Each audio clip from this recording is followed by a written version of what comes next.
Hey guys, and welcome to another video. As always, it's me reviewing the Palace game against Newcastle on Saturday. 1-0 win for us. Very good result considering the upcoming fixtures we have and our remaining home games of the season. And finally, we have some attacking threat. A really, really good performance from us. I don't actually think, apart from one shot from Joe Linton and one from their defender, I think Clark or something, they really had any chances at all. Very good at the back, and we have our attacking threat back finally. I thought Ayew and Benteke with Zaha sort of up front really worked, and we looked more of a threat. Really troubled Newcastle. Made the Bravka pulls off some really good saves. One amazing save, I think, from Cahill in the first half. And yeah, a really good form. Very needed considering we hadn't won since Boxing Day against West Ham. And now after West Ham's game last night, we now are 9 points clear of them. They hold the 18th spot. Obviously, we've got Brighton on Saturday, so a massive game for both sets of fans, both sets of players. Again, it will be hyped up, obviously, with it being live on Sky Sports. But I will just say this, if you don't understand it, if you think, oh, why is it a derby? It's not a derby, it's a rivalry, okay? I'm sick and tired of people saying, oh yeah, A23 or M23 derby. It's not a derby, it's a rivalry. You speak to most Palace fans, most Brighton fans, we absolutely hate each other. So just type in on Google if you don't understand, but feel the need to go on social media and say, oh, what a tin pot derby, all that sort of stuff. Typing in Google, why is Palace and Brighton a rivalry? And then you look back in the history books and see why we hate Brighton and why Brighton hate us, okay? So it's a rivalry, both sets of fans hate each other, and there's always trouble whenever the fans come either way. So, it means a lot to both sets of players, both sets of fans, and that's why. Okay, so anyone who's calling it Tin Pot Derby, you can keep saying that because it's not a derby, so at the end of the day, it means a lot. Okay, so that's our next game. Then we've got some hardish home games coming up. We've got two sort of ones I'm looking to get maximum points out of after Brighton and Watford is our next home game, and Burnley. But we have also got Chelsea at home. Then we've got Man United and finish the season off with Tottenham at home. So there is some hard home games coming up, definitely. We've got Liverpool away, so that'll probably be the game that they win the league from. Then we've got some hard away games against, obviously, Aston Villa, Bournemouth, both those clubs fighting for relegation. And obviously, we got Wolves away, which is hard as well, because they're pushing for Europe. So yeah, sort of a hardish end to the season, but there are some winnable games in there. Obviously, we're now on, I believe, 33 points now. So, we get, I think it'll be probably 37 to 39 points will probably be enough for safety. And then once we hit that, we just push on, try and get a top half finish, which, after the start of the season I thought we could get. But obviously with all our injuries and the sort of tactics and way we were setting ourselves up, we've obviously dropped down the table.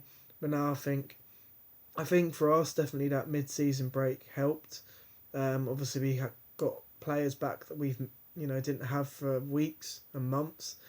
So now we've got pretty much nearly a full strength team back. We just got, I believe, Sacco and Tompkins out at this moment in time, and Slip maybe as well.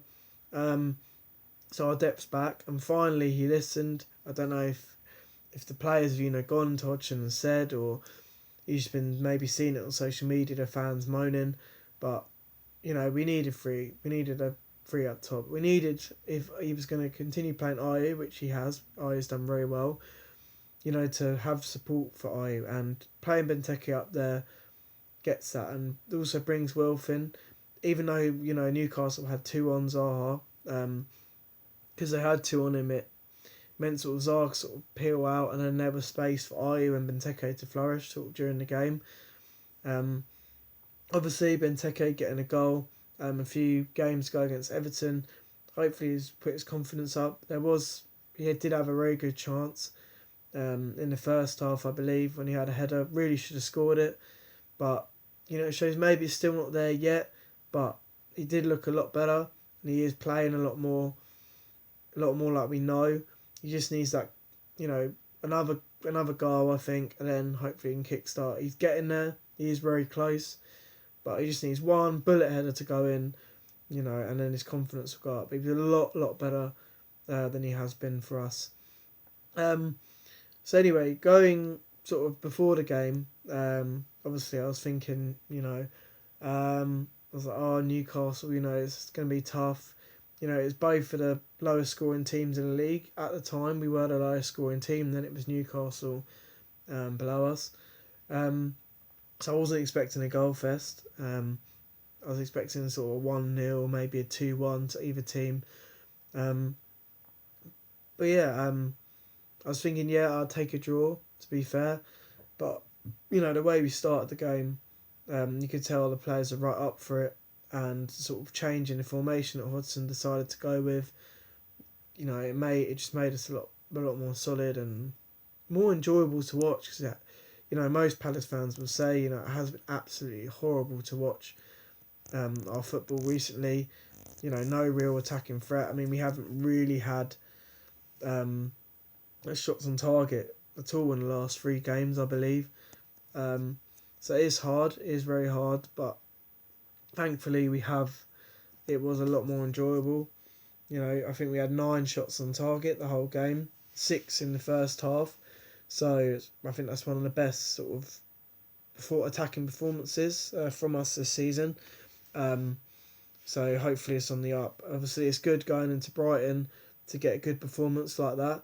So it is going to be a tough game, even though Brighton aren't in the best of form themselves. They got a bit lucky against Sheffield United to scrape a point against them, but yeah, it's gonna be interesting. And yeah, so definitely a lot better, a lot improved, and hopefully that stops the relegation talk that was coming our way. Now comfortable cushion, sort of 9 points. We can hopefully now push on, pick points up in the games that we need to, and just see what happens in the other games, like your Chelsea's, Man United's, Tottenham's, Liverpool, that sort of games. And yeah. So thank you for watching, guys. I will be doing a video for the Brighton game. I'll be going to that one, which is Saturday, 12:30 kickoff. So yeah, I aim to get the video out a couple of days after that.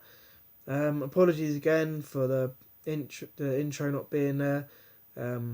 Really struggling to sort this issue out, so I'm trying to sort it out behind the scenes, but at least I'm getting videos out, which is the main thing. Any Newcastle fans that stumble across this video, what do you think for this season? Do you think that you're going to stay up? What do you think about Joe Linton after another poor game on Saturday? Do you think he needs to be dropped, moved out to the wing, or maybe play Gale or someone else up front to try and solve your goal scoring problems? And where do you think you can finish this season? Palace fans, what do you think of our performance on Saturday? Do you like the formation change by Hodgson, the more attacking lineup he put out, or the way he set us up to play?